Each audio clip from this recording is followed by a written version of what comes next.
Now, let me put a quarter in the meter right here because I don't want you all to think that this doesn't happen with men, but I'm not a man, so I can't speak to that.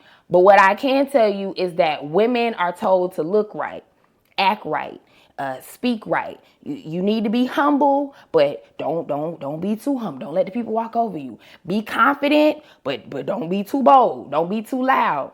And when somebody walks in who doesn't follow those unspoken rules, like the she, me, and the her, it triggers something. It triggers something. And I'm not saying that it triggers hatred. Sometimes it's just discomfort. But if that discomfort, if you don't check that thing, baby, that discomfort, it turns into comparison. And if you don't check that comparison, guess what that comparison turns into?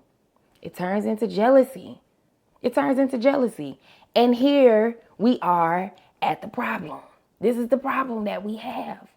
This is Sacred Unfiltered, where the soul gets hurt. Every story, every scar, every unspoken word. We get to the root, we rise from the dirt. Real truths, no agenda, just lessons that work. It's more than a show, it's a mirror. Reflection getting clearer. If it's real, it belongs right here. No fear, just spirit, just hear her. Sacred Unfiltered. Say what you feel, don't hide. It's love, it's truth, it's healing time. Where your voice aligns. This is Sacred Unfiltered. Welcome back to Sacred and Unfiltered. Hi, I'm Genesis, the Rebel PK. I'm also known as your unconventional church girl. If this is your first time tuning in, welcome. Welcome. And if you've been rocking with the show, the SU crew, you already know this is a space for honest conversations, even the ones that we were taught not to have, especially those conversations.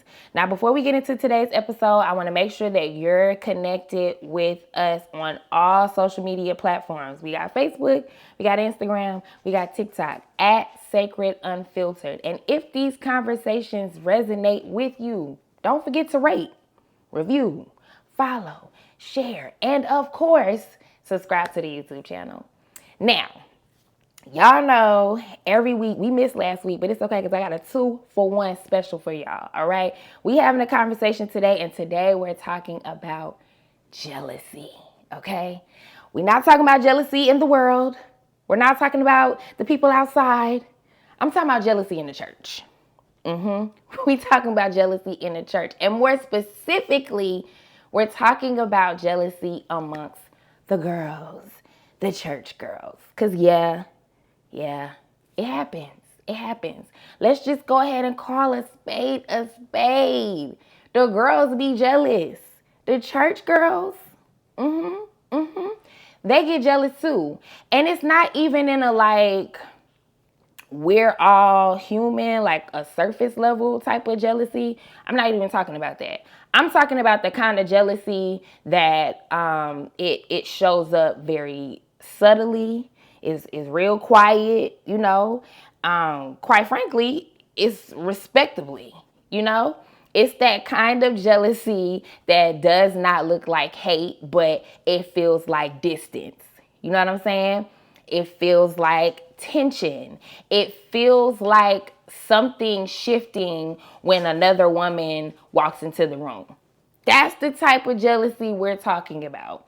And the reason that this conversation is probably uncomfortable for a lot of people is just because church culture, they really don't leave a lot of room for women to admit emotions. You know? Truthfully speaking, we're taught to be kind. We're taught to be supportive. You got to be loving. You got to be like real Christ-like, you know, all of these things. And they matter. They really do matter. But what happens is, this is what happens. We learn how to perform these things externally without actually processing what's happening internally. Okay? So we have this emotion that we just do not deal with. We do not talk about, we skip over it, we act like it's not there. And y'all, we got to talk about it because it's happening. It's happening. Jealousy itself is not the sin. It's the signal. It's the bat sign in the sky, okay? Scripture tells us to guard our hearts, all right? We've all heard that scripture. We all know that scripture. While we're guarding our hearts, we can't pretend that we don't have one, okay? Even in the Bible, emotions were not hidden. They were expressed. They were processed. They were brought before God. And the issue is not you feeling the emotion. That's not the issue. Have you ever felt jealous? Of course you have. We all have, right? But the issue is, or the issue that we see, especially in church, is what do you do when you do feel jealous?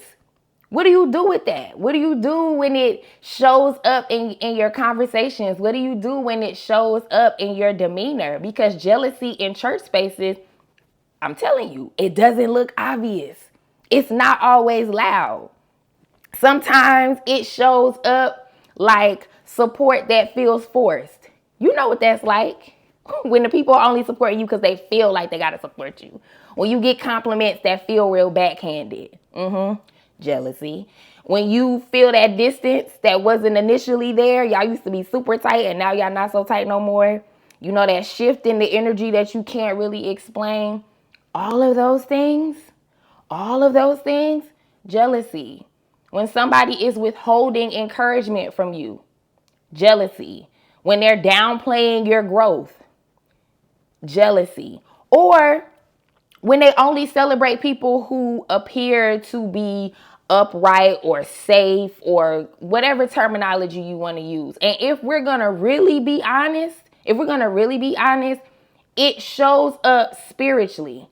Because we say little things like, you know, I'm just discerning. I'm discerning her spirit. Instead of saying I'm jealous. Instead of just saying I'm jealous of you, you tell me that you discerning my spirit. You just, you know, I'm just trying to, because something is off. Something is not really sitting right with me about her. You know, that's jealousy. That's jealousy. But you can't really fight that. You know what I'm saying? In church, because you just said you're discerning it. That's a spiritual gift. And you don't want to say like, child, God didn't tell you that. But what's really happening is your personal emotion has become a spiritual label. And we're going to talk more about that next episode because we definitely going to talk about that. But I want you to sit with it for a second. Sit with that for a second. Like, for real. We hear these things in church and we don't really process what it really means. We just hear it and we just keep on pushing. But here's the gag. The gag is this is not new. Okay? We see this dynamic play out in scripture. And I'm talking about church girls. Okay? Now, look at Leah and Rachel. Two women. They come from the same family. They connected to the same man, right? But they are literally constantly compared, right? One was loved more, one was more fruitful, okay? Rachel and Leah. Now that comparison created so much tension between these two women. It created competition between these two women. Jealousy between these two women. And what's important is this right here, that God was present. He was present in their story. However, that did not remove these women's humanity. They were still struggling with what they were feeling internally. They were still comparing themselves to one another. They still felt the weight of not being enough in different ways. Because remember, we talking about one was loved more than the other, and then one was more fruitful than the other. So if we look at the deeper layer here, their pain was just not about each other. Their pain was about their identity. Their pain was about their worth. Their pain was about being seen. being chosen. These are things that these women were battling with. And if we be quite frank, that's what jealousy is rooted in. That's what jealousy is rooted in. It's not rooted in the I want what you have, but more so the what does it mean about me that I don't have what you have? That's really what the deeper issue is. That's really what the deeper problem is. In church spaces, if we bring it full circle, okay? If we talk about church culture specifically, if we talk about church spaces specifically, I do not think that it is intentional where these environments are created and comparison thrives. I don't think that's intentional at all. But we have to be honest, we do foster those environments. Who's more anointed? Who's more consistent? Who's more put together? Who fits the mold more? And then who doesn't? You know what I'm saying? That comparison, and women especially feel this pressure. Now, let me put a quarter in the meter right here, because I don't want you all to think that this doesn't happen with men, but I'm not a man, so I can't speak to that. But what I can tell you is that women are told to look right, act right, speak right. You need to be humble, but don't be too humble. Don't let the people walk over you. Be confident, but don't be too bold. Don't be too loud. And when somebody walks in who doesn't follow those unspoken rules, like the she, me, and the her, it triggers something. It triggers something. And I'm not saying that it triggers hatred. Sometimes it's just discomfort. But if that discomfort, if you don't check that thing, baby, that discomfort, it turns into comparison. And if you don't check that comparison, guess what that comparison turns into? It turns into jealousy. It turns into jealousy. And here we are at the problem. This is the problem that we have. And it's the performance versus authenticity. And that is probably the root of all the issues in church spaces, is that we are so built and wired to reward performance. So instead of just saying, I feel insecure about leading praise and worship, and the new person that y'all got up is better than me, instead of just saying you feel that way, then you say stuff like, I'm good. Nah, I'm good. She can have it. She can do it. Instead of processing, we present. All right? Instead of being honest about how you really feel, you put on, you perform. And now we have rooms full of women. I'm talking about full of women who are smiling at each other, sis this, sis that, but silently competing. And sometimes they ain't even silent. It's an outright, everybody can see it, we're competing against each other. And the real question now becomes, what do we do with this? What do we do with this? Because pretending it doesn't exist, y'all, we got to stop that. We got to stop that, because it doesn't make it go away. It just makes it quieter and quieter and quieter. And sometimes, quite frankly, more dangerous, because unaddressed jealousy does not just stay internal. If you don't nip that thing in the bud, my goodness, it leaks into how we treat people, how we talk about them, how we serve, how we show up around them. It leaks into all of these things. It spills over. So you got to be very, very careful about what you're feeling and not act like you don't feel what you feel. But this is where spiritual maturity comes into play. And this is why I be saying a lot of people are not as mature as they say they are. Because maturity is not pretending that you don't feel something. You feel some type of way. You do. But you have to have the discipline to bring that feeling to God before you start projecting it onto people. Yes? So instead of saying, God, why does this trigger me? Right? God, what is this revealing in me? God heal what this is exposing, these are things that we should be saying so that we can nip this cantankerous disease in the bud.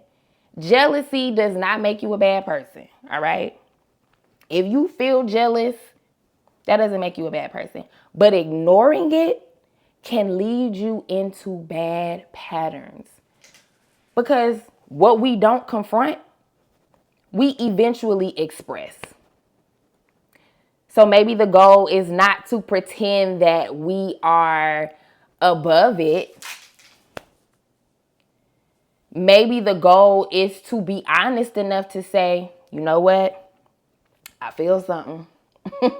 I feel something that I need to check. And that's okay. That's okay. Because healing does not start with perfection. This is not a perfect walk. Healing starts with truth. Tell the truth about where you are, how you feel, and what's going on internally. So that's my little TED Talk, my little tidbit for today. I want y'all to know the church girls get jealous too. So if this episode resonated with you, if it challenged you, I want to hear your thoughts, okay? Connect with me on any of the social media platforms, Instagram, TikTok, or Facebook at Sacred Unfiltered. And if this conversation helped you, do not forget to leave a rate, leave a review, follow the show, share the show, and of course, if you're watching via YouTube, hit that subscribe button. Until next time, stay sacred, stay unfiltered. This is Sacred Unfiltered, where the soul gets hurt. Every story, every scar, every unspoken word. We get to the root, we rise from the dirt. Real truths, no agenda, just lessons that work. It's more than a show, it's a mirror. Reflection getting clearer.